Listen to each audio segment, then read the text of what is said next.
الرحیم. سلامونه او نیکهیلې قدرمن لیدونکو، هیله یم چې ټول به روغ او جوړ یاست او د ژوند چارې مو په خوښۍ او خوشحالۍ سره مخ ته ځي.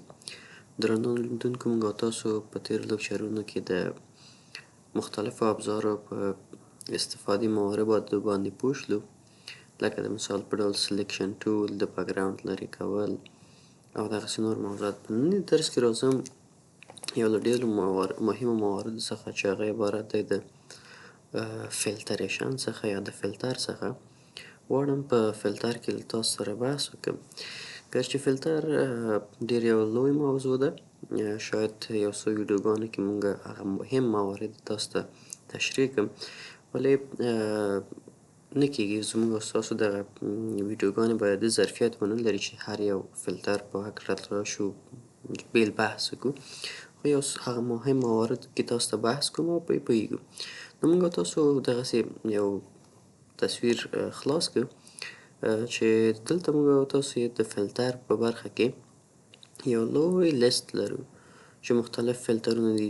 3D ده، بلر ده، بلر ګیلري ده، مختلف.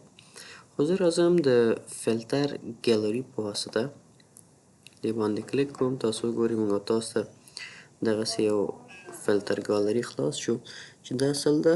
زه راځم دې باندې کلیک کوم او دا فټ آن سکرین باندې ځای په ځای کوم. تاسو که چیرې دلته کلیک وکړئ مختلف ګونئ ارتستیک یعنی هنري برخه، که چیرې زه په دغه باندې کلیک وکړم تاسو وګورئ زموږ او ستاسو دغه تصویر دغسې یو هنري یا هم سکیچي شکل، یو رسم یا ترسیم غوندې شکل ځان ته غوره کوي.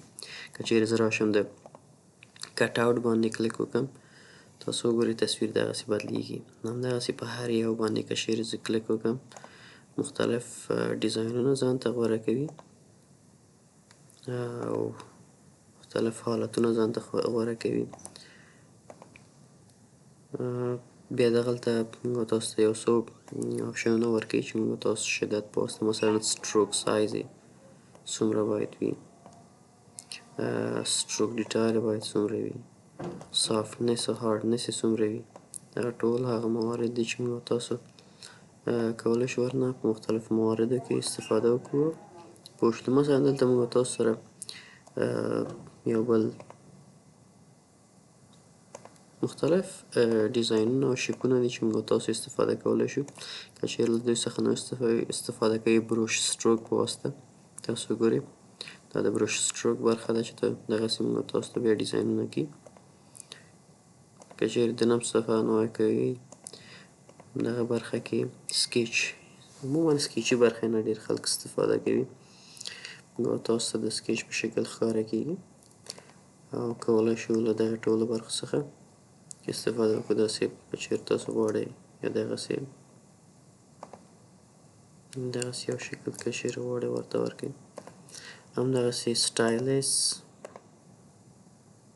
داسې هم کیدای شي، له دوی څخه هم تاسو استفاده کولی شئ. هر یو چې مو غوښته ترې کولی شئ چې استفاده کړئ. د مثال په ډول قدرمن لیدونکو زه راځم په سکیچ برخه کې دغه ډیزاین به ورته انتخاب کړو، مثلا دغه او اوکې کوو پرې.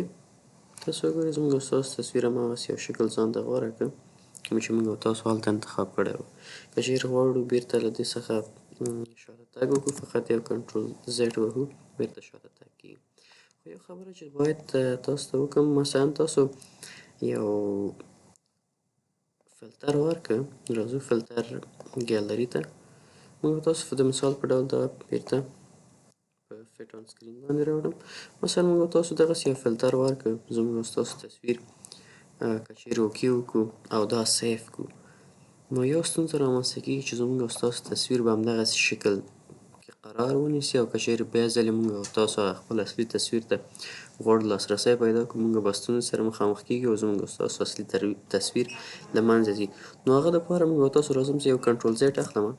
مخکې د دې نه قدرمنو لیدونکو چې تاسو یو فلټر اضافه کړئ په خپل تصویر باندې راشئ په فلتر برخه کې کنورټ فور سمارټ فلتر باندې کلیک وکړئ او اوکې ووهئ.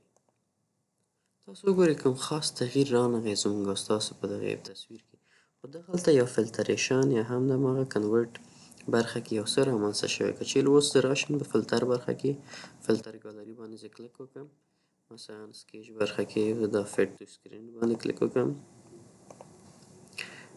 د مثال په ډول دغه انتخاب کوم یا دغه انتخاب کوم، هر یو چې تاسو انتخابولی شئ. تاسو کولی شئ د دې هارډنس یا ډیټیل لږ څه به واضح کړم، مثلا دغومره به صحیح ډارکنس یې